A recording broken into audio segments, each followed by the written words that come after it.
నుంచి శ్రీకృష్ణ వచ్చాడు. దోమలు పెట్టరా ఆగు చెప్పు. మళ్ళీ మళ్ళీ కట్ కట్ ఇది కట్టే ఉండదు, క్యారీ అని తర్వాత కట్ చేసుకుంటా నేను. అవునా? అంతే.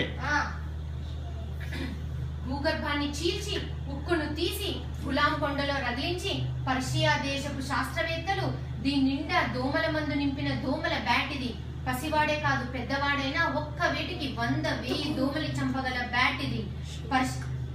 ఈ దోమల బ్యాట్ పేరు షేక్ అస్లాం సికందర్ దోమల బ్యాట్. వర్ణించండి అసలాంటి అద్భుతమైన దోమల బ్యాట్. కానీ ఇది మా వేగానికి తట్టుకోలేదు. గుస్తాకి. నా మాట తిరిగి తూలినా నా మాట తిరిగి తీసుకోవడానికి కాదు కట్టప్ప. ఈ దోమల బ్యాట్ తో తలపడి మీ వేగాన్ని నిరూపించుకోండి.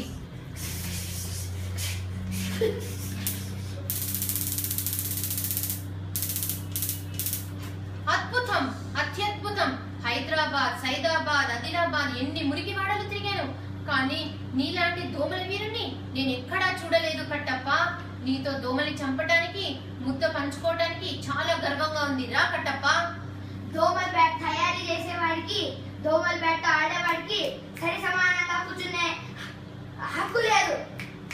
మురికి వాడల్లో దోమలన్నింటినీ పరిశుభ్రపరిచి హైదరాబాద్ పరిసరాల్ని దోమల బారి నుంచి నివారించే నీవు బానిసవా బానిసవా బానిసవా?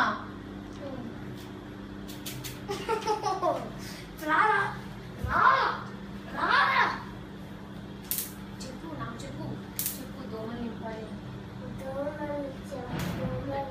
దోమలు చంపాలి, దోమల బ్యాట్ తయారు చేయాలి, దోమలు మందు కొట్టాలి, అయినా వాళ్ళ కాలు పడి ఉండాలి. కట్టప్ప ఏమిటిది? మిమ్మల్ని విడిపించుకోవడానికి నేను ఏమి చేయాలి? 10, 100, 500, 1000 రెట్లు దోమల్ని చంపుతా. లెక్క ఎక్కువైనా పర్లేదు, తక్కువ కాకుండా చూసుకోండి. వాటన్నిటిని చంపి మిమ్మల్ని విడిపించుకుంటారా కట్టప్ప? ఈ బానిసకి వెళ్ళలేదు. మా వంశంలో పుట్టిన వాళ్ళందరూ దోమలు చంపడానికి బానిసలుగా పుట్టి ఉంటారు. అయిపోయింది.